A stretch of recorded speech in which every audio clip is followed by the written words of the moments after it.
नमस्कार व्यूअर्स, मैं हूं अमीश देवकर और आप देख रहे हैं देश का सबसे लोकप्रिय डिबेट शो आर पार। क्या पश्चिम बंगाल का चुनावी युद्ध खेला होबे बनाम विकास होबे में बदल चुका है? क्योंकि ममता बनर्जी कई दिनों से खेला होबे का नारा लगा रही हैं और अब प्रधानमंत्री नरेंद्र मोदी ने ममता बनर्जी को जोरदार जवाब दिया है। प्रधानमंत्री मोदी ने बांग्ला भाषा में कहा कि दीदी बोले खेला होबे, बीजेपी बोले चाकरी होबे यानी नौकरी होबे, विकास होबे, शिक्षा होबे, हॉस्पिटल होबे, स्कूल होबे और तो और सोनार बांग्ला होबे। प्रधानमंत्री मोदी ने यह भी कहा कि लोकसभा चुनाव में टीएमसी हाफ हो गई और इस बार बंगाल की जनता टीएमसी को साफ कर देगी। लेकिन इसी बीच बंगाल से लगातार दिल दहलाने वाली तस्वीरें सामने आ रही हैं। बंगाल चुनाव का हिंसक रक्त चरित्र खुलकर देश के सामने है। नंदीग्राम में केंद्रीय मंत्री धर्मेंद्र प्रधान की रैली में हमला हो गया। इस हमले में बीजेपी का कार्यकर्ता पूरी तरह से घायल हो गया। हमले का आरोप टीएमसी के कार्यकर्ताओं पर सीधे तौर पर है। दूसरी तरफ बीजेपी सांसद अर्जुन सिंह के घर के पास क्रूड बम से हमला किया गया। एक के बाद एक 14 बम धमाके किए गए उनके घर के पास। सवाल यह है कि हिंसा तंत्र के दम पर बंगाल विजय की कोशिश हो रही है। आज इसी पर होगी देश की सबसे बड़ी बहस। बम हिंसा और बंग युद्ध। बंगाल का चुनाव वाकई ऐसा लग रहा है एक युद्ध है। ये चुनाव नहीं दिख रहा जिसमें बम भी है, हिंसा भी है, अत्याचार भी है, सियासत भी है। आज का आर पार देश की सबसे बड़ी बहस बंगाल के चुनाव पर, क्योंकि बंगाल के अंदर जो तांडव खेला जा रहा है, जो हिंसा हो रही है, वो दिल दहलाने वाली है। आज एक एक दृश्य आर पार में हम जो दिखाएंगे, आप देख के दंग रह जाएंगे। बंगाल के चुनाव में किस हद तक हिंसा बढ़ गई है।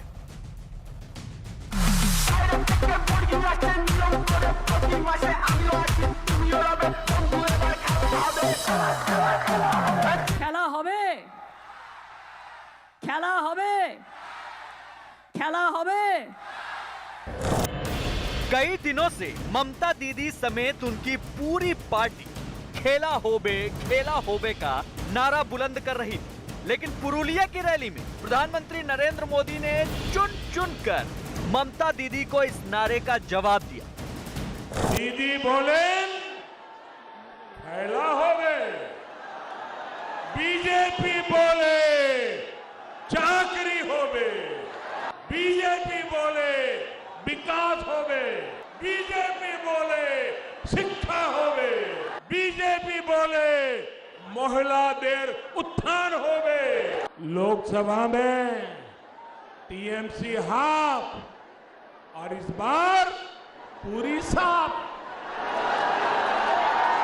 यहां तो दीदी की निर्मम सरकार ने माओवादियों की एक नई नस्ल बना दी है, जो टीएमसी के माध्यम से गरीबों का पैसा लूटती है।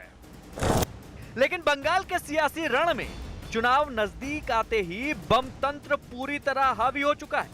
नंदीग्राम में केंद्रीय मंत्री धर्मेंद्र प्रधान की चुनावी रैली के दौरान हमला हो गया। आरोप है कि यह हमला ममता बनर्जी की पार्टी टीएमसी के कार्यकर्ताओं ने किया है। इस हमले में बीजेपी का एक कार्यकर्ता बुरी तरह जख्मी हो गया। जख्मी कार्यकर्ता को केंद्रीय मंत्री धर्मेंद्र प्रधान ने खुद हॉस्पिटल पहुंचाया। चुनाव से 12-15 दिन पहले से लोगों के ऊपर डराने के लिए, धमकाने के लिए जानलेवा हमला हो रही है। पूर्ण पात्र को मेरे सामने हुआ, इससे दुर्भाग्य में अभी उसको बड़ा सीरियस कंडीशन में है। मेरे को किसी ने कहा हॉस्पिटल के सामने भी टीएमसी के गुंडे खड़े हैं। और अब जरा बंगाल के इस बम तंत्र और हिंसा तंत्र का सबसे घिनौना चेहरा देखिए। उत्तरी 24 परगना जिले के जगदल इलाके में बीजेपी सांसद अर्जुन सिंह के घर के आसपास एक के बाद एक 14 बमों से हमला किया गया। इस हमले का आरोप भी ममता बनर्जी की पार्टी पर है।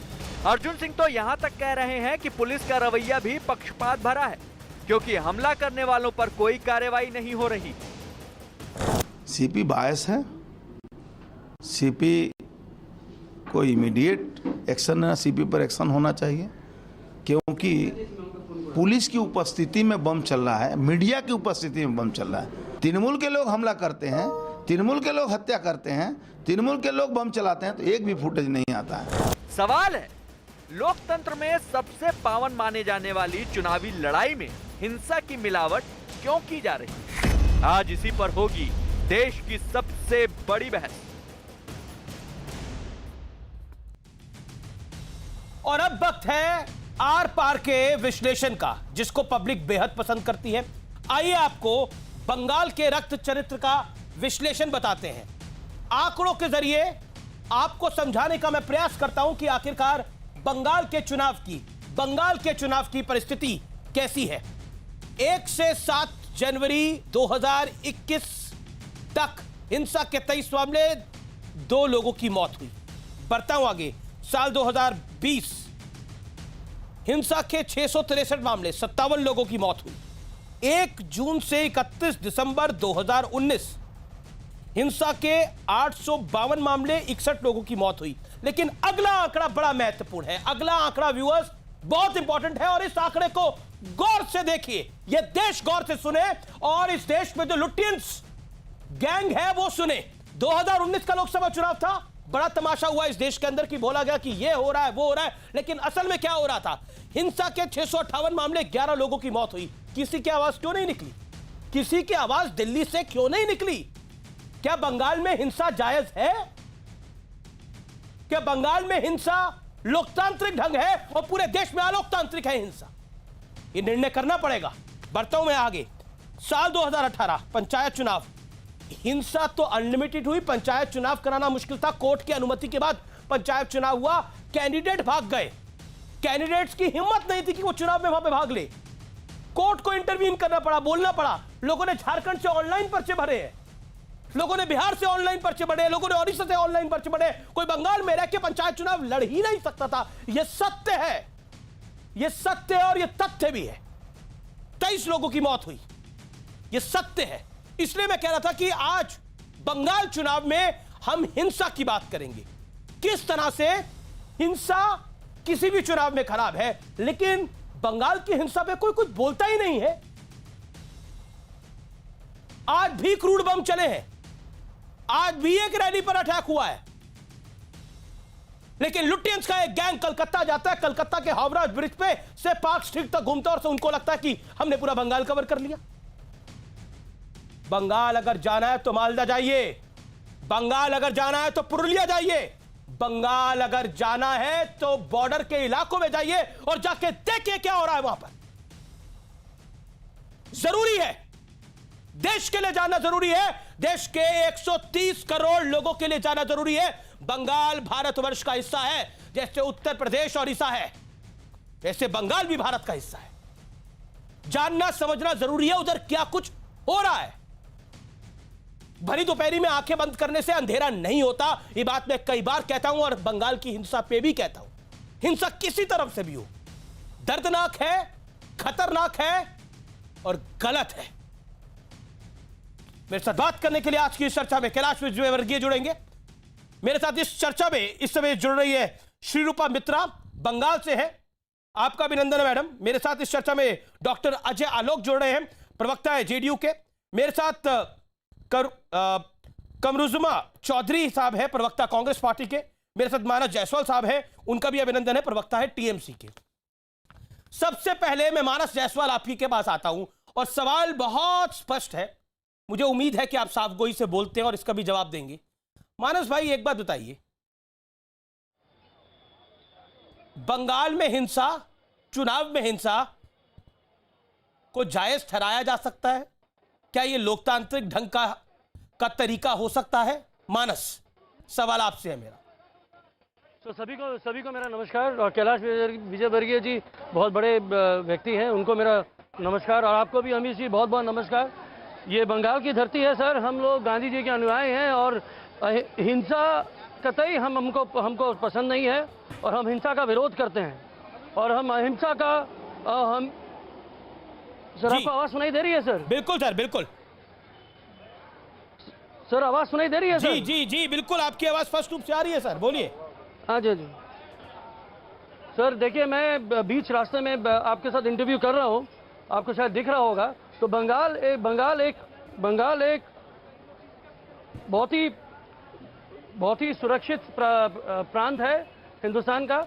और हम लोग अगर एनसीआरबी का डेटा देखेंगे, जो नेशनल क्राइम डेटा है, उसमें दिख रहा है कि यूपी, उसके बाद महाराष्ट्र, उसके बाद केरला, उसके बाद तमिलनाडु, मध्य प्रदेश, तो सर पहले 6-7 जो प्रांत हैं वो तो बीजेपी का राज्य है सर। और जहां तक हिंसा का सवाल है, हम उसकी कंप्लीटली निंदा करते हैं। और आज जो कुछ भी हुआ है, हमारी नीति, हम खुद उसका निंदा करते हैं। और हम इलेक्शन कमीशन को बोलते हैं, यहाँ मॉडल कोड ऑफ कंडक्ट है, एक सेकंड, कड़ी से कड़ी कार्रवाई करें। मानस आपने बड़ी सुंदर और बड़ी अच्छी बात करी, बड़ी भद्र भाषा का इस्तेमाल करा। बंगाल को तो भद्र लोग भी कहा जाता है। आपने बोला कि बंगाल जो है बड़ा सुरक्षित राज्य है। बिल्कुल, बंगाल सुरक्षित राज्य होना चाहिए, लेकिन आंकड़े कुछ और बताते हैं। मैं आपसे सवाल पूछता हूं, 2018 का जब पंचायत चुनाव था, आप टीएमसी का हिस्सा थे या किसी और पार्टी में थे? इस सवाल का मेरे जवाब दीजिए मानस भाई। हाँ जी sir Manav B, not S B. जी मानव जायसवाल, वही मैं पूछ रहा हूं आपसे। मानव जी, आप हाँ जी सर, 2018 का जब पंचायत चुनाव हुआ तो आप टीएमसी का हिस्सा थे। कैंडिडेट भाग गए थे, नहीं भाग गए थे? कैंडिडेट भाग गए थे कि नहीं भाग गए थे? कौन से कैंडिडेट पंचायत चुनाव के अंदर? सर आज के डेट में तो, आज की डेट के अंदर ही मैं पंचायत चुनावों की बात कर रहा हूं। जब कोर्ट को इंटरवीन करना पड़ा था, क्या हुआ था पंचायत चुनावों के अंदर? कैंडिडेटों ने बिहार में अपने आप को सुरक्षित महसूस किया था, झारखंड में अपने आप को सुरक्षित महसूस किया था, ओडिशा में सुरक्षित महसूस किया था। उन्हें बंगाल में सुरक्षित नहीं लगा था।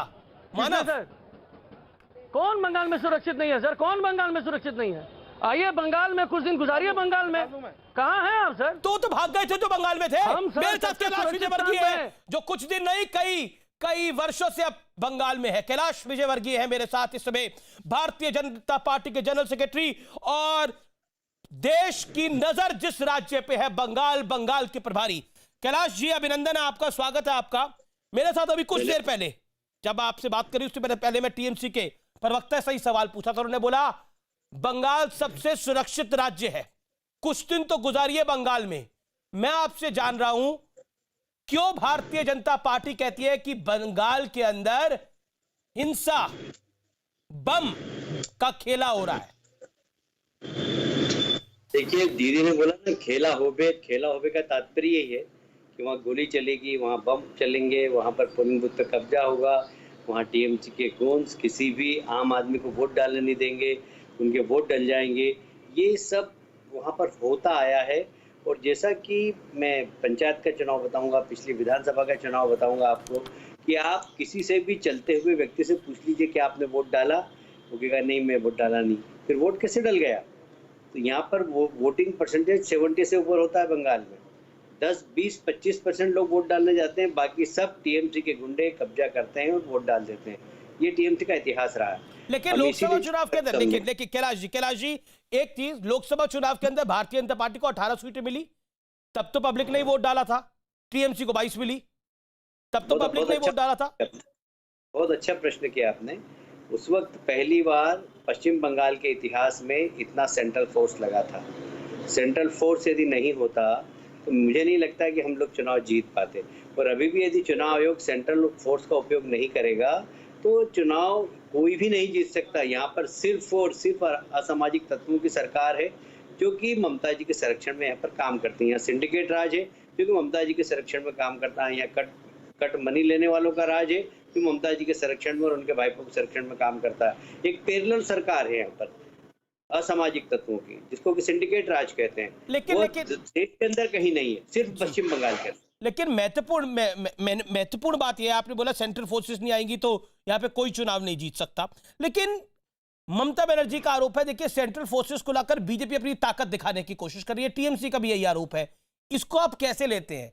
क्योंकि देश के गृह मंत्री अमित शाह जो है वो भारतीय जनता पार्टी से ही आते हैं, बीजेपी के बड़े नेता हैं, उनका बंगाल में भी बड़ा इंटरेस्ट है, इससे ये बात किसी से छुपी नहीं हुई है। इसको आप कैसे देखते हैं? देखिए, 2011 के चुनाव में ममता जी ने खुद इलेक्शन कमीशन से जाके कहा था कि सेंट्रल फोर्स दीजिए। देश के उसके उस समय तत्कालीन प्रधानमंत्री थे अटल बिहारी वाजपेयी जी, उनसे कहा था कि लोग वोट डाल सके, ऐसा वातावरण बनाए। और उस चुनाव में सेंट्रल फोर्स लगा, सीपीएम की सरकार थी, लोग निर्भीक होकर वोट डाल सके। जब सीपीएम की सरकार गई और ममता जी गद्दी पर बैठी, ममता जी जैसे गद्दी पर बैठी तो वो सेंट्रल फोर्स का विरोध करने लग गई। अब उन्होंने वही टैक्टिस जो सीपीएम वाले करते थे, जो पोलिंग बूथ पे कब्जा करते थे, जो वोट डालने नहीं देते थे, वो वाली टैक्टिस उन्होंने प्रारंभ कर दी। अब वो उनका विरोध कर रही है। देखिए, ये ममता जी का दोहरा चरित्र है। यही ममता जी 2005 के लोकसभा के अंदर घुसपैठियों के खिलाफ उन्होंने कागज फाड़कर लोकसभा के तत्कालीन उपाध्यक्ष के चेयर पर फेंक दिया था कि सीपीएम की सरकार घुसपैठियों को प्रवेश दे रही है और वोटर लिस्ट पे नाम लिखा रही है। जैसे ही वो मुख्यमंत्री बनी, उन्होंने घुसपैठियों को फिर से बुलाना चालू कर दिया और वोटर लिस्ट पे नाम लिखाकर अपना वोट बैंक बनाया। लेकिन तो ये दोहरा चरित्र है, ये दोहरा चरित्र ऑन रिकॉर्ड है। कैलाश जी, मेरा एक आपसे बड़ा स्पष्ट सवाल है और आप स्पष्ट बात करने के लिए जाने जाते हैं। ममता बनर्जी ने कुछ देर पहले कलाई कुंडा में एक रैली को संबोधित किया और उन्होंने स्पष्ट रूप से बोला, बंगाल हम जीतने जा रहे हैं और बंगाल जीतने के बाद मैं 2024 की तैयारी करूंगी, बीजेपी को दिल्ली से हटा दूंगी, बंगाल में हराऊंगी, निस्तेनाबूद करूंगी और फिर दिल्ली से साफ कर दूंगी। ममता बनर्जी का कॉन्फिडेंस इस समय सर चढ़ के बोल रहा है। उनका यह मानना है कि वो बंगाल तो जीत रही है और उसके बाद वो दिल्ली जा रही है नरेंद्र मोदी को हटाने के लिए। देखिए, 2 मई को परिणाम आ जाएंगे और आपके मुंह से ही हम सुनेंगे कि सरकार किसकी बन रही है। पर ये जो अहंकार है, ये जो अति आत्मविश्वास है, जो अहंकार है ममता जी का, ये चूर कर देगी जनता।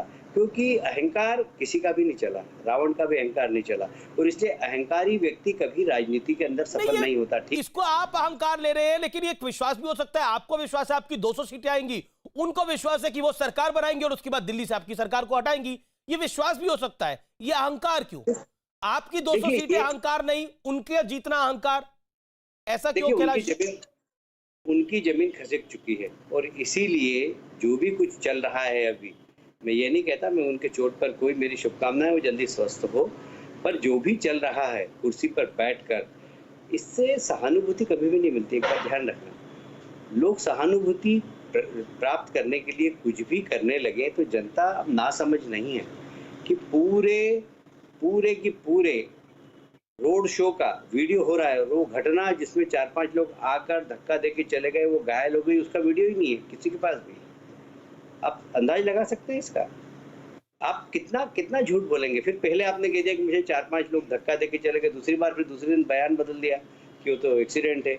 इनके चीफ सेक्रेटरी ने जो इलेक्शन कमीशन को बयान दिया है उसमें ये कहा गया है, लेकिन टीएमसी कहती है, ममता बनर्जी कहती है बीजेपी के लोग माहौल खराब कर रहे हैं। हालांकि आज केंद्रीय मंत्री धर्मेंद्र प्रधान के काफिले पर भी हमला हुआ, एक बीजेपी के कार्यकर्ता बहुत बुरी तरह से घायल हुआ जिसको धर्मेंद्र प्रधान खुद अस्पताल लेके गए। ये भी घटनाक्रम वहां पर हुआ है। किस तरह से देखते हैं आप कैलाश जी? देखिए, बम भी बरामद हो रहे हैं। आज मालदा के अंदर बम बरामद हुए। यहाँ पर बम की फैक्ट्री है, टीएमसी के नेताओं के हैं और मैं बहुत आरोप लगा रहा हूँ गंभीरता के साथ कि चुनाव आयोग को इसको गंभीरता से लेना चाहिए, नहीं तो चुनाव आम आदमी वोट नहीं डाल पाएगा। जिस तरीके से ममता जी के गुंडे अभी भी सक्रिय हैं और इसलिए सेंट्रल फोर्स, चुनाव आयोग अपनी कार्रवाई प्रारंभ करें और चुनाव शांतिपूर्ण हो सके, इसके लिए मतदाताओं को आश्वस्त करें, क्योंकि बहुत जरूरी है। प्रतिदिन बम फेंका जा रहा है, प्रतिदिन गोलियां चल रही है, प्रतिदिन हमारी गाड़ी में बदलाव। आज आपके एक सांसद हैं वहां पर, अर्जुन सिंह, उनके घर के पास भी 14 धमाके हुए हैं। कैसे लेते हैं आप पूरे घटनाक्रम को? क्योंकि ऐसा लग रहा है कि भय का माहौल है। अगर इस तरह के बम फटेंगे, इस तरह से रैलियों पर हमला होगा, ममता बनर्जी कह रही है कि उनपे भी हमला हो रहा है, तो फिर लोग वोट डालने कैसे आएंगे? बम, हिंसा और ऐसा लग रहा है कि यही बंगाल चुनाव है। रात को 2 बजे जब घर में सब सो रहे थे, 10-15 बम फेंककर लोग भाग गए। इसीलिए कि जब अर्जुन सिंह हमारे ताकतवर नेता है, जब उनके घर बम फेंक सकते हैं तो आम आदमी तो डरेगी से। तो डरने का जो एक डराने का या डरने का? डराने का। आम जनता डरे क्योंकि इतने बड़े नेता घर बम फेंक दिया तो आम जनता तो डरेगी ही। तो कुल मिलाकर भय और आतंक फैलाने की प्रक्रिया, मुझे लगता है कि इसको इलेक्शन कमीशन गंभीरता से लेगा और इसके अपराधियों को उस क्षेत्र के पुलिस अधिकारियों से चुनाव आयोग को चाहिए कि प्रश्न करे कि भाई ऐसे किसी धमाके। एक सवाल, ममता बनर्जी जो प्लान खेल रही है, जो चोट को लेकर, क्या आपको लगता है उससे उनको सिंपैथी वोट मिलेगा? क्योंकि ऐसा हमने कई बार देखा है कई चुनावों के अंदर। देखिए 10 साल का कोई मुख्यमंत्री 10 साल किसी प्रदेश में मुख्यमंत्री रहा, वह चंडी पाठ करके और ये कहे कि मैं हिंदू हूँ, मैं ब्राह्मण की बेटी हूँ, 10 साल बाद ऐसा कहने की जरूरत पड़ी? ऐसे क्या आपने कुकर्म किए 10 साल में कि आपको 10 साल बाद ये कहना पड़ रहा है कि मुझे चंडी पाठ भी आता है? आपने कैलाश जी ये सवाल आप पूछ रहे हैं, आप लोगों ने मजबूर कर दिया। आप जय श्री राम के नारे लगवाते हैं उधर, उन्हें एंटी हिंदू दिखा रहे हैं, तो उन्हें दिखाना पड़ेगा मैं हिंदू हूँ। नहीं ऐसा नहीं, तो इसलिए आपने तो उनको 30% मुसलमान वोटों के ब्रैकेट में बांध के रख दिया था। हमने नहीं कहा, उनके कामों से हुआ। जब दुर्गा पूजा पे विसर्जन पे आप प्रतिबंध लगाएंगे और मुहर्रम के जुलूस को आप अनुमति प्रदान करेंगे, तो दुर्गा पूजा के समर्थक लोग हाईकोर्ट गए, दुर्गा विसर्जन हाईकोर्ट के आदेश से हुआ। आप समझ सकते हैं कि सरकार की उसमें कितनी किरकिरी हुई, ममता जी की कितनी किरकिरी हुई। एक बात बताइए, ये तुष्टिकरण की नीति के कारण जो लगातार एक के बाद एक घटनाएं हुई, उससे 10 साल बाद उनको ये कहना पड़ रहा है। अरे सफल मुख्यमंत्री होते कहता है कि मैंने उद्योगीकरण कर दिया, 10 लाख लोगों को रोजगार दिलाया, मैंने इतने नए उद्योग चालू कर दिए, मैंने क्वालिटी एजुकेशन किया, मैंने इतने कॉलेज खुलवाए, मैंने इतने हॉस्पिटल खुलवाए। लेकिन देखिए आप तुष्टिकरण का आरोप लगाते हैं, आप कहते हैं कि ममता बनर्जी जो है वो तुष्टिकरण की राजनीति कर रही है, लेकिन दूसरी तरफ आप पे आरोप ये लगता है आप हिंदू अपीजमेंट कर रहे हैं। क्या आप लोगों को, मेरा बड़ा स्पष्ट सवाल है, कैलाश विजयवर्गीय आप इलेक्शन स्ट्रैटेजिस्ट भी है बंगाल के। कैलाश जी आप हमारे साथ हैं? जी कैलाश जी आप बंगाल में बीजेपी के प्रभारी भी है। मैं आपसे बड़ा स्पष्ट सवाल पूछ रहा हूं, क्योंकि वहां पर 30% मुसलमान वोट बैंक है। क्या जैसे आंकड़ों में कहा जाता है, हालांकि मुझे शब्द कहने अच्छे नहीं लग रहे, लेकिन कहा ऐसे ही जाता है, उस 30% मुसलमान वोट बैंक माना जा रहा है कि पॉलिटिकल पंडित मान रहे हैं टीएमसी की गिनती 22% 25% से शुरू होगी। क्या बीजेपी को उसमें कोई अपना हिस्सा नहीं चाहिए? बीजेपी उनको उस वोट को चाहती नहीं है? नहीं मिलेगा। देखिए मैं बहुत साफ कह रहा हूं कि हमारा जो नारा है मोदी का, सबका साथ, सबका विकास और सबका विश्वास। आप नारा लगाएंगे जय श्री राम का, लव जिहाद की बात करेंगे आपके लोग आकर वहां पर, चाहे योगी आदित्यनाथ हो चाहे नरोत्तम मिश्रा हो। तो कोई भी कुछ भी कहे, पर लोगों को मोदी जी पे विश्वास है, भारतीय जनता पार्टी की पॉलिसी पे विश्वास है। आज अगर प्रधानमंत्री आवास योजना बन रही है तो रामलाल को मिल रही है, तो रमजान भाई को ही मकान मिल रहा है। आज यदि प्रधानमंत्री की उज्ज्वला योजना का लाभ किसी राम प्यारी भाई को मिल रहा है तो रमजान बी को भी मिल रहा है। तो ये जो एक सबका साथ, सबका विकास, सबका विश्वास जीतने का काम जो मोदी जी ने किया है, जो भारतीय जनता पार्टी ने किया, 3 तलाक जैसा निर्णय लिया है, उससे बहुत सारे महिला जी मुस्लिम समाज की, वो मोदी जी को चाहती है, मोदी जी को वोट देना चाहती है, और मुझे विश्वास है मुस्लिम समाज भी वोट देगा। मैं इस समय धर्मेंद्र प्रधान को लाइन पर ले रहा हूं। धर्मेंद्र प्रधान मेरे साथ फोन लाइन पर मौजूद है, कैलाश जी, जो कि केंद्रीय मंत्री है जिनके काफिले पर आज हमला हुआ। धर्मेंद्र प्रधान कैसे हैं आप? आपके काफिले पे अटैक हुआ, कैलाश विजयवर्गीय मेरे साथ दूसरी स्क्रीन पर है। देवगन जी मैं ठीक हूँ। वास्तविक आज नंदीग्राम में बहुत सारे इलाका में हमारे प्रत्याशी नेता शुभेंदु अधिकारी जी का कार्यक्रम था, उनके साथ हम भी थे। 3 जगह पे आज शुभेंदु अधिकारी जी की पूरा प्रचार अभियान पे हमला हुआ। पहले कालीचरणपुर में हुआ, फिर सोनाचोरा में हुआ, सोनाचोरा में तो मेरे सामने ही हुआ, फिर गरिया चक्र बेरिया में भी हमला हुआ। प्रजातंत्र में इस प्रकार की जो घिनौनी काम आज नंदीग्राम में टीएमसी की ओर से की गई और स्थानीय पुलिस की मिलीभगत से की गई, ये बहुत ही खतरनाक और हमने वो दृश्य देखे जिसमें आप भारतीय जनता पार्टी के कार्यकर्ता को आप अस्पताल लेके गए, आप एकदम आपने पट्टी बंधवाई, लेकिन हुआ कैसे? और क्योंकि आज बीजेपी के एक सांसद अर्जुन सिंह है, उनके यहाँ पे भी क्रूड बम चले हैं, 14 बम चले हैं जिस तरह की रिपोर्ट्स आ रही हैं। क्या आपको लगता है नंदीग्राम में हिंसा चरम पर है? नंदीग्राम पे हिंसा चरम पे है, उनकी घबराहट रोज बढ़ रही है, इसीलिए वो हिंसा को आश्रय लिए हैं। पहले सुबह आज कालीचरणपुर में हमारी जब सभा शुरू होने वाला था, उस समय में शुभेंदु जी की कार्यक्रम शुरू होने वाला था, उस समय में हमारी जो कल्चरल ट्रूप था उसके ऊपर हमला किया गया, वहां 6 लोगों को आहत किया। फिर आगे जब ये सोनाचोरा एक ऐतिहासिक स्थान है नंदीग्राम के आंदोलन की दृष्टि से, वहां जब हमारी काफिला गया, शुभेंदु जी की गाड़ी आगे चला गया, मेरे गाड़ी के सामने हमारे वहां के युवा मोर्चा के एक अच्छा कार्यकर्ता जो मंडल के अध्यक्ष है, उन्हीं के पूर्णचंद्र की ऊपर बड़ी बेरहमी से लाठी से उसको मारा। क्यों ऐसे हो रहा है? जब मैं नीचे उतर के गया, देखा पूर्णचंद्र एकदम रास्ते पे लेटा हुआ था, खून से लथपथ था, उसको वहीं से उठा के हम हॉस्पिटल भेजने का काम किए। फिर आगे जब थोड़ा मैं तो हॉस्पिटल गया, शुभेंदु कार्यक्रम पे गए, शुभेंदु की आखिरी कार्यक्रम की ओर से गौरचक्र बेरिया में फिर हमारी काफिला पे हमला हुआ।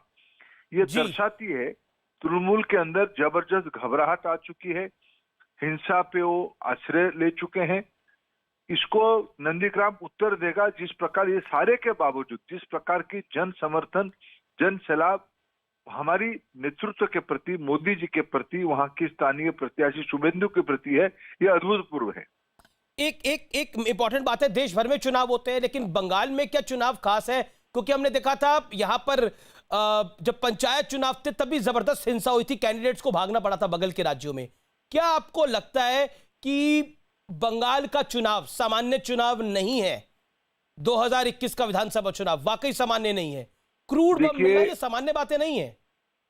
बंगाल में राजनीति में हिंसा ये चलते आई है, लेकिन जब शासन अत्याचारी हो जाते हैं, अत्याचारी हो जाते हैं, ये हिंसा बढ़ जाती है। अभी अभी पिछले 10 साल से जो व्यवस्था चली है, लोग उसको परिवर्तन करने का मन बना चुके हैं।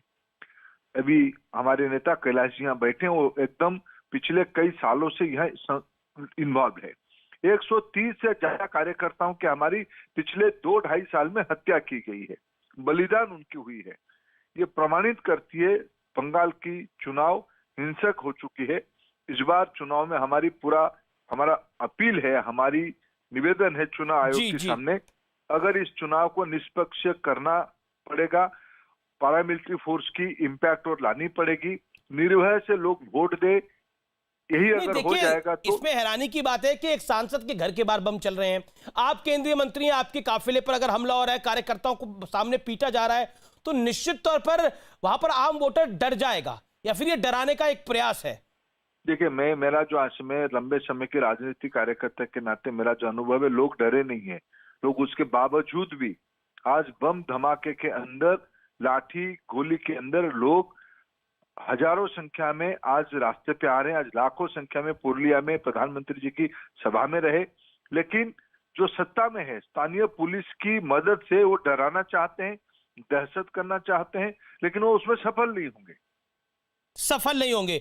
बहुत बहुत शुक्रिया धर्मेंद्र प्रधान, आप हमारे साथ जुड़े और इस पर आपने बात करी। Thank you so much. Kailash Vijayvargiya, आपका भी बहुत बहुत शुक्रिया हमारे साथ जुड़े रहने के लिए। एक सवाल मैं आपसे पूछना चाहता था, आप इतने सारे सांसदों को क्यों चुनाव लड़वा रहे हैं, लेकिन कभी और आपसे मैं पूछूंगा ये सवाल। लेकिन मेरे साथ इस समय अजय आलोक है, प्रवक्ता जेडीयू के, मेरे साथ श्री रूपा मित्रा है, प्रवक्ता बीजेपी की, चौधरी साहब है, प्रवक्ता कांग्रेस पार्टी के, मेरे साथ जायसवाल साहब है, प्रवक्ता टीएमसी के। अजय आलोक, बिहार में भी कुछ देर पहले चुनाव हुआ है, हमने देखा है, बंगाल में भी चुनाव हो रहा है। बिहार और बंगाल अगल बगल के राज्य हैं, स्थिति देख रहे हैं आप, वोटर निकलेगा कैसे? लोकतंत्र का ढिंडोरा पीटा जाता है, अब अक्सर डिबेट के हमारे हिस्सा बनते हैं, लोकतंत्र खतरे में है, लोकतंत्र खतरे में है। बंगाल में लोकतंत्र का प्रहरी खतरे में है, देश का वोटर खतरे में है। कोई कुछ बोलेगा या सब चुप रहेंगे? देखिए, हमेशा आपको याद दिलाऊं कि 2000 के बिहार चुनाव में अच्छी खासी हिंसा हुई थी। 2005 के फरवरी के चुनाव में और फिर नवंबर के चुनाव में हमने बिल्कुल चुनाव आयोग से निवेदन किया था कि यहाँ पे पैरामिलिट्री फोर्सेस लगाइए और चुनाव के पहले लगाइए, क्योंकि वोटर को धमकाने की कोशिश हो रही है। ये एक मनोवैज्ञानिक तकनीक है कि चुनाव के पहले एक ऐसा हिंसात्मक माहौल फैला दो कि आम आदमी डर के मारे बूथ पे जाने से हिचके।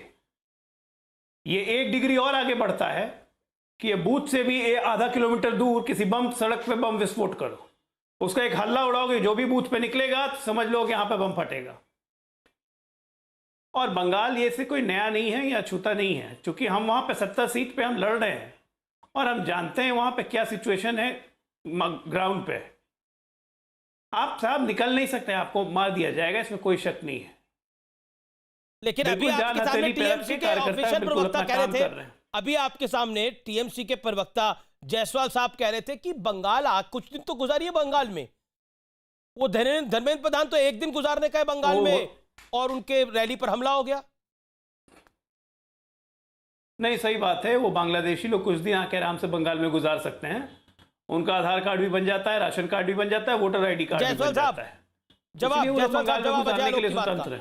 डॉक्टर अजय आलोक की बात का जवाब। ये बहुत ही निंदनीय बातें हैं सर। ये प्रवक्ता है कि इलेक्शन कमीशन पे चैलेंज कर रहे हैं, ये इलेक्शन कमीशन की स्वतंत्रता को चैलेंज कर रहे हैं। आपके बहुत सारे प्रवक्ता बीजेपी के आए जिन्होंने ये बातें अनर्गल बातें करी।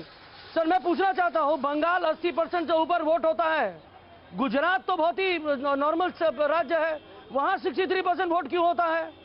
उत्तराखंड में 60% वोट क्यों होता है? यूपी में 59% वोट क्यों होता है? क्योंकि बूथ कैप्चरिंग होती है बंगाल में। 60% वोट क्यों होता है?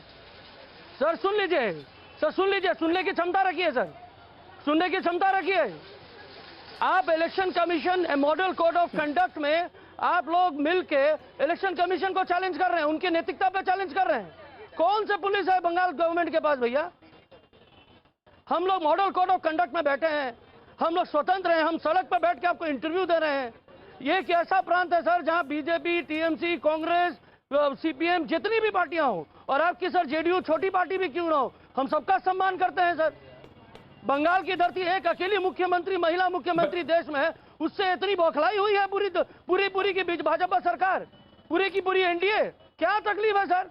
हम कार्य का निर्वाह करते हैं, आप धर्म की राजनीति करते हैं। हम इलेक्शन करवाना चाहते हैं, हम सबको सपोर्ट करना चाहते हैं। डॉक्टर अजय आलोक, सुनिए सर, नहीं सुनिए, सुनिए। हाँ, 20 सेकंड और ले लीजिए। आज हमारे प्रधान कार्यकर्ता, बीजेपी के सबसे प्रमुख कार्यकर्ता, हमारे प्रधानमंत्री जी, उन्होंने एक बात बोली, सबके विश्वास। सर उन्होंने अपने मूल बीजेपी कार्यकर्ताओं पर विश्वास नहीं किया, उन्होंने टीएमसी के निकाले हुए, टीएमसी के टीएमसी वाला है। ठीक है, जवाब सुन लीजिए उनको डॉक्टर अजय आलोक, डॉक्टर अजय आलोक। अब जब जवाब तो सुनिए। देन श्रीरूपा मित्रा, श्रीरूपा मित्रा मैडम, एक काम करेंगे, एक काम करेंगे, अरे एक काम करेंगे बंधु, एक काम करेंगे, अरे बंधु एक काम, आवाज सुनिए ना, सुनिए तो सही, चलिए ना, मैं आप बंगाल में आइए, अरे मैं आपके सुनना भी पड़ेगा, मैं आपके चलेंगे। अरे बंगाल में क्यों नहीं रहेंगे आके? सुनिए तो सही, जवाब बंगाल हमारा बिल्कुल। अरे सुनिए, आप मेरी बात सुनिए ना, प्रिय प्रांत है क्राइम में। अरे आप एक काम कीजिए ना, क्राइम में यूपी आगे है। सुनिए मानव जायसवाल, मानव जायसवाल, ये क्या तरीका है? डिबेट के अंदर दूसरे की वक्तव्य को सुनेंगे ना। आपने अपनी बात को रखा, 2.5 मिनट रखा आपने अपनी बात को। Let him respond now. बोले डॉक्टर आलोक। मेरा आपसे एक ही निवेदन है बंधु, बंगाल अगर मेरा इनसे एक ही निवेदन है, बंगाल अगर इतना अच्छा है, इतना सुरक्षित है, सबको कोई दिक्कत नहीं है, सबको आप सम्मान करते हैं, सब पार्टियों का सम्मान करते हैं, तो कृपया आइए, आप भी चलिए हमारे साथ चुनाव आयोग और कहिए कि पैरामिलिट्री फोर्सेस की पोस्टिंग कल या परसों से कर दें, और मोहल्लों में भी करें, गलियों में भी करें, बूथ पे तो करें ही करें।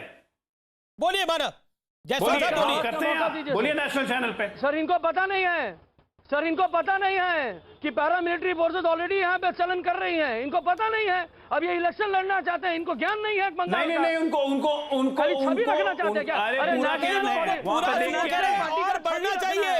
अरे सर नेशनल पार्टी का अगर आपको छवि रखना है जेडीयू को, तो रखिए ना सर, क्या तकलीफ है? हमको कोई तकलीफ नहीं। सबसे कम सीटों वाली सरकार के आपको मुख्यमंत्री हैं बिहार में, आपको डबल इंजन चाहिए, आपको डबल इंजन बिहार में दिख रहा है। अरे बिहार पर बहस नहीं है, बंगाल पर है। बिहार का चुनाव हो चुका, हम बंगाल में स्वतंत्र रूप से चाहते हैं और इलेक्शन कमीशन को स्वतंत्रता है, कोई गलती नहीं है सर, कोई इंजन सर यही तो भ्रम में जीने वालों को हर चीज भ्रमित दिखती है। समस्या यही है ना, चश्मा पहना है सर, वो चश्मा बीजेपी का चश्मा है सर, अरे हमने कहा चश्मा पहना हुआ, देश उतार रहा है वो चश्मा, मैंने तो चश्मा पहना हुआ नहीं है। उतार लीजिए सर, आप भी जल्दी उतार लीजिए। अब 2 तारीख को खुशमय जीवन होगा। 2 तारीख को पहले आपको गद्दी से उतारना है, 2 तारीख को पता लगेगा कि किसका चश्मा कहां से और कैसे उतरता है। लेकिन मेरे साथ मैडम है, मैडम माफी चाहता हूं, श्रीरूपा मित्रा आपको इंतजार कराया और चौधरी साहब आपको भी इंतजार कराया, लेकिन सवाल सबसे बड़ा यह है, अभी भारतीय जनता पार्टी के कैलाश विजयवर्गीय थे, धर्मेंद्र प्रधान थे, लेकिन आपने टीएमसी को भी सुना। ममता बनर्जी कह रही है कि मैं बंगाल जीतूंगी और मैं फिर दिल्ली जाऊंगी। ममता बनर्जी ने बंगाल जीत के बाद का प्लान भी डिक्लेयर कर दिया है।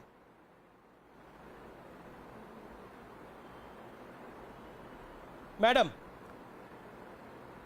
श्रीरूपा मित्रा जी, ममता दीदी को सैल्यूट करते हैं हम, क्योंकि ममता दीदी ने, आप देखिएगा कि पिछले 10 साल में उन्होंने हिंसा की राजनीति की, बम धमाके की राजनीति की, महिलाओं के इतनी बलात्कार हुई, इतनी बलात्कार और उसके ऊपर अत्याचार हुई, हत्या हुई महिलाओं को और बच्चों को। महिलाएं, जैसे मैं एक महिला हूं, चुनावी मैदान में इतनी ज्यादा महिलाएं अनसेफ फील कर रही हैं। और दीदी को बताना चाहूंगी कि बंगाल की बेटियां इस हिंसा की राजनीति अब नहीं करने देंगी। बंगाल की बेटियां दीदी को हराएंगी इस बार, और दीदी की सैल्यूट है। दीदी जो दिल्ली जाना चाहती है, जीतूंगी और दिल्ली से भी भगाऊंगी बीजेपी वालों को। महिलाओं के सुरक्षा के लिए, पर दीदी कह रही है, मैडम शिरूपा मित्रा जी, दीदी कह रही है कि मैं बंगाल तो जीत ही रही हूं, लेकिन अब इसके बाद दिल्ली से भी भगाऊंगी मैं भारतीय जनता पार्टी वालों को। दीदी को सैल्यूट करती हूँ। जैसे दीदी के पास जितने आज इस बार एमएलए होगा, उसको लेके दीदी अगर दिल्ली जीत सकते हैं, तो दीदी को इस बार बंगाल की बेटियां वो दिखा देंगे कैसे, क्या हालत है दीदी का। दीदी जो बोल रही हैं उसकी बात को हर व्यक्ति अभी हंस रहे हैं। आप गांव-गांव में जाइए, हमारी जो महिलाएं हैं, सारे महिला दीदी की बात सुन के हंस रही है, मुस्कुरा रही है, क्योंकि उनको मालूम है कि दीदी ऐसे बोलती रही है, दीदी ऐसे बोलती है, लेकिन वो सच्चाई में कुछ नहीं होती है। दीदी जो बोलती है उसकी रियलिटी में कुछ नहीं होती है। ये सब लोग देख चुके हैं पिछले 10 साल में, ये चीज देख चुके हैं। साहब, मैं आपको बता रहा हूँ, जायसवाल साहब, शिरूपा मित्रा जी की बात का जवाब 40 सेकंड। मैं बहुत ही खुश हूं कि उन्होंने दीदी को सैल्यूट किया, और ये बहुत अच्छी बात है कि हाँ, महिला मुस्कुरा रही है। ये तो मुस्कुराना हमारे प्रांत का सबसे सुंदर है सर। रसगुल्ला और हमारे माताओं का मुस्कुराना ही से तो हमको जीवन है सर। बहुत अच्छी बात कही उन्होंने। और सर, ये जो बात बोलना चाहते हैं, मैं पूछना चाहता हूं सर, प्रधान सर ने तो एलपीजी जीडीपी को तो बहुत अच्छे से संगठित किया है, और ये जो नए बीजेपी और पुराने बीजेपी की जो लड़ाई है, उसको ये हमारे टीएमसी के ऊपर थोपना चाहते हैं। इनसे तो संभल नहीं रहा है, क्योंकि इनके पुराने कार्यकर्ता तो। और सर सुन लीजिए सर, जवाब तो महिलाएं देंगी, एलपीजी के लिए देंगी, डीजल के लिए देंगी, पेट्रोल के लिए देंगी, और हर नहीं वो तो अपने परिवार को इस कोरोना काल से बाहर निकालने का। जवाब टीएमसी की बात। 90 लाख महिलाएं, बंगाल की 90 लाख महिलाओं के आज चूल्हा से नहीं खाना बनाना पड़ता है। बौखला गई इंडियन गवर्नमेंट, बौखला गई है। कोई तकलीफ नहीं है सर, हम सच हैं। हमने अच्छा जायसवाल साहब बोलने दीजिए 30 सेकंड, हम बोलने दीजिए 30 सेकंड अब उनको भी। अरे सर, खत्म ही नहीं करने देते सर। अरे आप खत्म ही नहीं करते ना, दिक्कत तो यही है। शिरूपा मित्रा 30 सेकंड। शो में मौका मिलता है सर तो बोल देते हैं, और देखिए वो बोल नहीं रहे, हमको मौका दे दीजिए, हम बोल देंगे। बंगाल में देंगे अपने प्रांत की बातें। बंगाल अच्छा बोल रही है वो भी। बंगाल में 90 लाख महिलाओं को आज चूल्हा में खाना नहीं बनाने पड़ते हैं। उन्होंने उज्ज्वला गैस ली है, और गांव-गांव में उज्ज्वला दीदियां का जो जय विजय देख रहे हैं, वो मोदी जी के नाम पे कर रही है। आज बंगाल की जनता ये चाहते हैं कि मोदी जी का जो उन्नयन के विकास की जहाज हो, वो बंगाल में भी आए, और बंगाल की घर घर में रोशनी हो, बंगाल की घर घर में रोजगार हो। ये चाहते हैं, बंगाल के माताएं ये चाहती हैं। ठीक है, चौधरी साहब का मैं रुख करता हूँ, कांग्रेस का रुख करता हूँ। हालांकि कांग्रेस इस लड़ाई के अंदर अभी इतनी बड़ी खिलाड़ी नहीं है, लेकिन चौधरी साहब आधा घंटा से मैं सुन रहा था। हाँ बिल्कुल, अभी आपको, अभी दादा आप ही को बोलने देगा, अभी आप ही को बोलने देंगे, आप चिंता मत करिए। अब क्या कर सकते हैं, कांग्रेस पार्टी बड़े कंफ्यूजन के दौर में है। आपके सहयोगी एनसीपी हो, आरजेडी हो, ये सब कह रहे हैं दीदी को जिता दो। आपके सांसद चिट्ठी लिख रहे हैं कि आप गठबंधन में हमारे साथ हैं, जितवाने के लिए उनको लगे हुए हैं। आपके एक स्टार प्रचारक पिछले दिनों हमारे कार्यक्रम में थे, आचार्य प्रमोद कृष्णम, उन्होंने भी बोला कि दीदी तो बड़ी अच्छी है। क्या आपको लगता है कांग्रेस कंफ्यूजन में है कि दीदी को हराना है या दीदी को जिताना है? तो पब्लिक आपको क्यों वोट डालेगी? अगर उन्होंने दीदी के खिलाफ ही वोट डालना होगा तो आपको वोट क्यों डालेगी? आपकी पार्टी में कंफ्यूजन भरा पड़ा। अमीश जी चौधरी साहब। अमीश जी, मैं आधा घंटा से आपका बातें सुन रहा था, आपके कार्यकर्ता के लोगों का बातें सुन रहा था। जिस तरह से आप एजेंडा सेट करना चाह रहे हो बंगाल के बारे में और कांग्रेस पार्टी के बारे में, अभी आखिरकार जो आपने समय दिया है बहुत बहुत शुक्रिया। लेकिन पहली बात आप सुन लीजिए, यहाँ पे ये दीदी जो है कि ये कांग्रेस की प्रोडक्ट ही है। आज 2011 से लेकर 2020 तक उन्होंने शासन में आया, कांग्रेस का बलबूते पे ही आया है, और आने के बाद में सबसे पहला खंजर कांग्रेस को ही मारा है। इसीलिए बंगाल में कांग्रेस करने वाले जितना भी कार्यकर्ता या जितना भी नेतृत्व है, ये कभी भी दीदी को स्वीकार नहीं करेंगे, उनका राजनीति को कभी भी मानेंगे। पहला नंबर। दूसरा नंबर पॉइंट, उनका एक नारा है विरोधी सुन लो। 2018 में जब हमारा कार्यकर्ता को नॉमिनेशन तक फाइल करने नहीं दिया गया, उसी औरत को, उसी पार्टी को कभी भी कांग्रेस पार्टी बंगाल में सपोर्ट नहीं कर सकती है। एनसीपी हो, आरजेडी हो और कोई भी पार्टी, उनका अपना अपना कंपल्शन है, राजनीतिक कंपल्शन है, उसमें कांग्रेस पार्टी का कोई हस्तक्षेप नहीं है। लड़ाई है भ्रष्टाचार के खिलाफ बंगाल में और शैलभ। अच्छा ठीक है, अजय आलोक कुछ कहना चाहते हैं। डॉक्टर अजय आलोक रिस्पॉन्ड करना चाहते हैं कांग्रेस को। डॉक्टर आलोक बोलिए। देखिए, कांग्रेस पार्टी जब कहती है कि लड़ाई है भ्रष्टाचार के खिलाफ, तो पूरे देश को हंसी आ जाती है कि भ्रष्टाचार की जननी कह रही है भ्रष्टाचार के खिलाफ लड़ाई करेंगे, और लड़ाई करने वाले के जिस पार्टी के सबसे बड़े नेता अभी तक बंगाल आए ही नहीं। राहुल गांधी गायब, प्रियंका गायब, सोनिया गायब। अब किसी को अध्यक्ष बना लीजिए, कम से कम आपका नेता तो क्या तो पदार्पण हो जाएगा बंगाल में। इसलिए कांग्रेस पार्टी पहले तो ये जवाब दे दे कि लेफ्ट के साथ मिलकर चुनाव लड़ रहे हैं बंगाल में, लेफ्ट के खिलाफ लड़ रहे हैं केरला में। आप तुष्टीकरण की बात करते हैं, सांप्रदायिकता की बात करते हैं, और आपके पार्टनर कौन है भैया बंगाल में? पूरा देश जानता है। केरला में कौन है आपका पार्टनर? तो ऐसे ऐसे लोगों के साथ कीजिएगा तो किस मुंह से आप चुनाव में जाइएगा? इसलिए शर्म के मारे आपके नेता भी बंगाल नहीं आ रहे हैं। अब सबसे इंपॉर्टेंट बात, अमित जी आपके प्रोग्राम पे भी बहुत गंदी बात हुई है। जायसवाल साहब ने बहुत गंदी बात कही है। आज इन्होंने भाषा बोली है सेपरेटिस्ट वाली। इन्होंने कहा गवर्नमेंट ऑफ इंडिया बौखला गई है। ये भारत सरकार, ये आपकी सरकार है, हमारी सरकार है। गवर्नमेंट ऑफ इंडिया बौखला गई है, ये सेपरेटिस्ट बोलते हैं कश्मीर में। आप मानसिकता देखिए किधर जा रही है बंगाल की। जो मैंने कहा कि बांग्लादेशियों को आके बैठा लेते हैं, उनके साथ बैठ के बातचीत करते हैं, तभी ऐसी मानसिकता और ऐसी भाषा निकलती है। ये देश की सरकार है, ये गवर्नमेंट ऑफ इंडिया नहीं है। सर साहब बहादुर, थोड़ा सा अपने विचार बदलिए। ऐसे आप तो 2 तारीख को तो सही बात है, 2 तारीख को आपको गद्दी से उतार देंगे। और सही दीदी ने सही कहा कि मैं दिल्ली जाऊंगी, क्योंकि इतने एमएलए आ जाएंगे आपको कि दीदी को राज्यसभा भेज सकिएगा, फिर दीदी जाके राज्यसभा में लड़ेंगी वहां पर, अच्छा रहेगा। ओके, मानव जायसवाल, आप सेपरेटिस्ट की भाषा बोल रहे हैं, अजय लोके कह रहे हैं, और दीदी के पास इतने एमएलए आ जाएंगे उनको राज्यसभा भेज दिया जाएगा, वो दिल्ली वाकई आ जाएंगी। जवाब सर बोलिए जायसवाल साहब। सुन लीजिए, ये इन कोर्ट्स की बातें कर रहे हैं हम। और जो प्रधानमंत्री आके हमारे प्रांत में जब प्रधानमंत्री आते हैं और बीजेपी के स्टेट से प्रधानमंत्री वक्ता देते हैं कि बीजेपी के कार्यकर्ता वक्ता देते हैं, पहले हमको इसका प्रमाण दीजिए। प्रधानमंत्री पूरे देश के हैं, हम उनका सम्मान करते हैं। जब हमारे होम मिनिस्टर आते हैं और जब वो कोई भाषण देते हैं तो वो होम मिनिस्टर होते हैं कि वो बीजेपी के कार्यकर्ता के रूप में बोलते हैं। तो सर आप इसको क्लियर कर लीजिए। और जहां तक ये बात करते हैं कांग्रेस और जोट या जो भी, सर जेडीयू की बीजेपी की जुटी हुई सरकार है, जेडीयू की बीजेपी की जुटी हुई सरकार है दिल्ली में। बंगाल में कौन सा शेयर रेशियो चल रहा है आपका, बता दीजिए। तीसरी बात मैं सर आपसे बोलना चाहता हूं, जो कैलाश विजयवर्गीय जी ने दुर्गा पूजा के लिए बोला था, सर थोड़ा क्षमता दीजिए सर, मैंने आपको सुना है सर, रुक जाइए सर, क्षमता रखिए सर सुनने की। आप तो रुकते ही नहीं है, क्षमता रखिए सर, क्षमता रखिए सर, हाँ जोर के बोल रहे हैं, क्षमता रखिए सर, क्षमता रखिए। सुन लीजिए, अरे सर सुन लीजिए, अरे सर सुन लीजिए, मैं दुर्गा पूजा के लिए बात कर रहा हूँ। मैं ब्रेक के लिए इंडियन हूं, मत बोलिए, मैं इंडियन हूं, मैं ब्रेक के लिए रुक रहा हूं, मैं ब्रेक के लिए रुक रहा हूं। वेलकम बैक, आप देख रहे हैं आर पार न्यूज 18 इंडिया पर। मेरे साथ बात करने के लिए आज की इस चर्चा में श्री रूपा मित्रा, बीजेपी प्रवक्ता, डॉक्टर अजय आलोक, प्रवक्ता जनता दल यूनाइटेड के, चौधरी साहब हैं प्रवक्ता कांग्रेस पार्टी के, और मेरे साथ इस चर्चा में मानव जायसवाल इस चर्चा में जुड़ रहे हैं, उनका भी अभिनंदन है टीएमसी के। मैं आपके पास आता हूं चौधरी साहब, कांग्रेस का प्लान क्या है? क्योंकि अभी तक कोई बड़ा नेता वहां पर प्रचार करने आया नहीं है।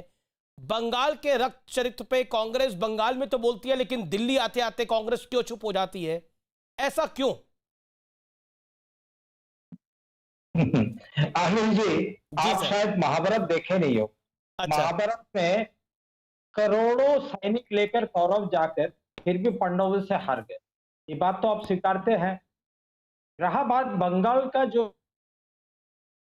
हकीकत है आज के डेट, वो ये है कि ममता बनर्जी का एक नारा था, विरोधी सुन लो, बांग्ला में बोलते हैं इसको, कि विरोधी को यहाँ पे जीरो कर दो, यहाँ पे कोई विरोधी का जगह नहीं।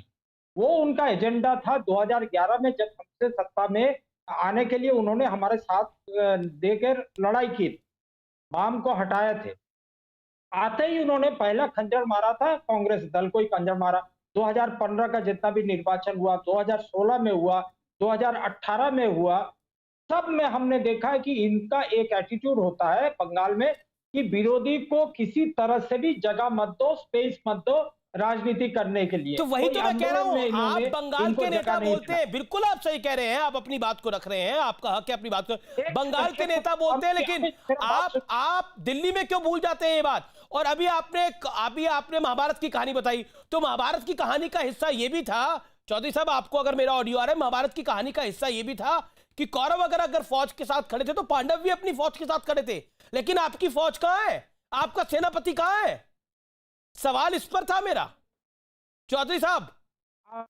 आमिर जी, जब राहुल गांधी हर एक बात उठाते, आप एक भी बहस किए हो? करे, कल ही करे। अरे दिल्ली से लेकर बंगाल के नेताओं में एक बात कॉमन है, मीडिया के ऊपर जरूर वो कुछ बोलते हैं, लेकिन चौधरी साहब कल ही मैंने राहुल गांधी ने जो अपना एक इंटरव्यू दिया प्रोफेसर को, जिसमें बोल रहा है कि भारत का जो लोकतंत्र है वो बराबर है सद्दाम हुसैन के देश के और लीबिया के, उस पर मैंने चर्चा करी है, मोहम्मद गद्दाफी के देश के बराबर है, उसमें मैंने चर्चा करी है। ओके अजय आलोक, आपने एक प्रीसेट, अरे देखिए मेरा सवाल आपसे, अरे राहुल जी बहुत बड़े नेता है, मैं आपसे पूछ रहा हूं, राहुल जी बंगाल आए या नहीं आए? आएंगे या नहीं आएंगे? आएंगे तो कब आएंगे? बंगाल, प्रियंका जी बंगाल आएंगी तो कब आएंगी? क्यों नहीं आएंगे? 30 स्टार कैंपेनर का लिस्ट आप सब मीडिया को दे दिया गया, उसमें प्रियंका गांधी जी भी है, नाम है, मैं पूछ रहा हूं कब आएंगे? राहुल गांधी भी। अब हमारा पास तो इलेक्ट्रल बॉन्ड्स का इतना पैसा है नहीं, हमारे पास तो पीएम केयर्स का इतना पैसा नहीं है कि भाई हर रोज 10 अजय आलोक 40 सेकंड्स। अरे कहाँ अमित जी कहाँ आप चौधरी साहब के पीछे पड़ गए? राहुल कब आएंगे? चौधरी साहब कह तो रहे हैं स्टार कैंपेनर की लिस्ट दे दी है, अब रोज रात में तारा निकलता ही है, बंगाल के लोग देख लेंगे, स्टार हैं, आसमान पे चमकते रहते हैं। आ गए राहुल गांधी, आप भी कह रहे हैं कब आएंगे?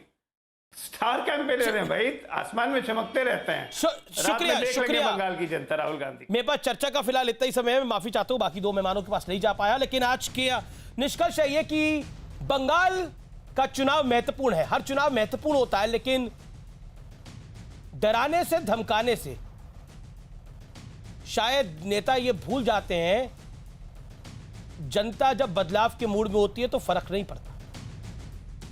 और अगर आपको हिंसा उत्तर प्रदेश में दिखती है, ओडिशा में दिखती है, बिहार में दिखती है, बाकी देश के राज्यों में दिखती है, तो दिल्ली में क्यों नहीं दिखती जब बंगाल में हिंसा होती है? क्यों सब चुप हो जाते हैं? ये सवाल है। इसी सवाल के साथ मैं इस बहस का